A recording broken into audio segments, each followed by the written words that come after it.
Зя сайн байцгаана бүгдээрээ. За олон хүмүүс асуусан байсан One Punch Man-ыг үргэлжлүүлэх талаар. Харин өнөөдөр би One Punch Man дээр гардаг. One Punch Man webcomic дээр гардаг нэгэн тулааны талаар өгүүлэх болно. За энэ бол тулаан бол Atomic Samurai болон King-ийн хоорондох тулаан. За ингээд Atomic Samurai маань ингээд өөрийнх нь гангийг дагуулсан янз янзын сэлэмчэд байдэн штэ. Феридийг аваад энэ тэрнгээр ингээд гимитийн явж санаандгүй ингээд сүшиний газар King-тэй болцдог. Ягаад Atomic Samurai очоод за дэлхийн хамгийн хүчрэг хүмүүс би чамайг челленжлэхээр ирлээ. Тэгсэн үнийг сонсон King маань айгаад King-ийн жаын гарч эхэлдэг. Тэг King чи надад юу авчирсан юм те? Гэснээс авхаа Atomic Samurai-ийн өдрөн чичдээд санаандгүйгээр Atomic Samurai басж байгаа юм шиг тийм дүр зураг үзүүлчихдэг. Тэгсэн манай Atomic Samurai-ийн гангийн 3 сэлэмчин гарч ирээд ингээд үгүй та манай мастер ингэж амар дорд үзэж болохгүй штэ. Энэ амар юм болох нь гэдэг нэг иймэрхүү юм болоо. Тэгснэ King энэ савхал чамд хангалттай юм шүү. Үнийг сонссон Atomic Samurai ууранда ширээн дээр байсан альмыг хэдэн мянган хэсэг болон хуваад ингээд завж байгаа л хэвчээ. King санаа зовоод би яг энэ альмын тохиол цавлыг өөртөө болгомооргүй гэж дотроо бодсноо. Atomic Samurai гарч ирээд за гадаа гарч хоёул уучраа олццгоё. Хоёул гартгаая гэдэг. Тэрийг гадаа гарт. Atomic Samurai гарч ирсэн. Намайг яг л мангас гэж бод. Тэгээ над руу жинхнээсээ тайр. King дотроо бодоод тэр яг над руу гинт тайраад явчихва. Би юу ч хийгээгүй шүү дээ. За тэр намайг мэдгүй л гэж найдаа гэж дотроо бодсон. Atomic Samurai гараад Atomic Samurai сэлмээ сухалж байна. Яана би яг уучлаарай гэж хашгирмаар байна гэж бодоод би нэг намайг авраач гэж хашгирмаар байна гэж King дотроо бодсон. Хайгаад ингээ хөсчгдэл.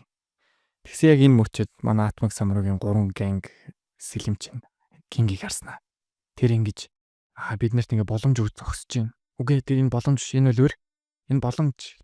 Тэгээ манай мастер энэ үед болгоомжгүй дайралт хийх юм бол энэ контр атак болоод өөрт нь их цогцолт очно гэж. Яадаг гэсэн Atomic Samurai нь болохоор айгаагүй ингээд дэлхийн хамгийн хүчрэг ирмэн түүнийг яаж тавьчих чадах вэ? Predator хэмээн сэлмээ суглаар ирдэг. King гарч ирээ ярьснаа. Үүнийг зогсооцгоо Atomic Samurai.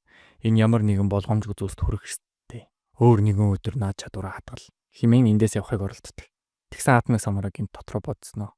За нэрээ King-ийн зүг юм байна да. Миний буруу бич. Гэснээр Германаас нэг алим гаргад ирдэг. Тэгснээр хоёулаа энэ алимыг хэн нь илүү хуваасан ялагч болъё гэд адмаа гаргаж ирээд урдаа тавьчихдаг. Тэгснэ Atomic Samurai маань өөрийнх нь философик хэлдэг. Би хүмүүсийг юмыг хувааж авахыг харах дуртай. Энэ харагдж байгаа бүх зүйл нь тухайн хүний амьдралын бүх туршлагыг надад харуулдаг. Тэгээ энэ хүү миний философор, миний хойно байгаа 3 гангийн гишүүн ч гэсэн яг энэ аргаар явдаг. Тэгээд чамшигийн мундаг ир хүн ямар нэг байдлаар энийг хувааж чадчихлаа. Би 3 энийг хармаар байна. Тэгээд тодорхой нэг зөрчилдөл үүсний дараагаар King ингээд төв төлн суугаад Atomic Samurai-гийн катаныг бариад адмиг хуваахаар оролддог. Эцэст нь юу болсон гэсэн King ингээд яг суугаад катанагаа бартал 3 секунд хэртээ альмиг бариас альмиг сэлмээ бариад ингээд 3 секунд хэртээ садгадаг. Тэгээд садгалж байснаа буцаага сэлмийн газар тавиад босоод яваад өгдөг.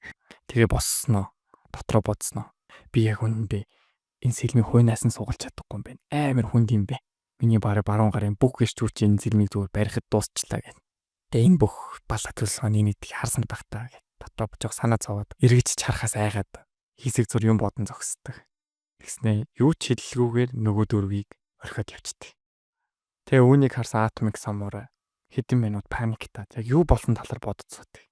Түүний шавнырын ирээд энд яг юу болов? Мастер яг юу болоод өнгөрч вэ? Тэр яга зүгээр л яваад өгөө. Тэгсэн Atomic Samurai-гийн төсөөлөлд энэ альмыг King түүний нүдний хурдамж гүйцэхэрэг хугацаанд маш олбуудаа цавцсан юм шиг санагддаг. Тэг асар өндөр хурдтай цавцсан болохоор альмын өөрөө бүр цавчилсан гэдгээ ч мэдэхгүй байгаагаа юм шиг санагддаг. Би ууг нь өөрийнх нь цавцалтаар тодорхой хэмжээний эргэтэн чухал төлсийг давчихгүйгээр цавчиж чадах хэдий ч гэсэн түүний цавцсан цавчил эсийн төвшөнд бүр эсийн жонхгүйгээр цавцсан юм гэж юу? Тайраа үгүй л үү. Энэ миний Atomic цавчилтыг давсан цавчилт гэдэг юм уу гэж бодох зур King-ийн хэлсэн үгийг сандаг.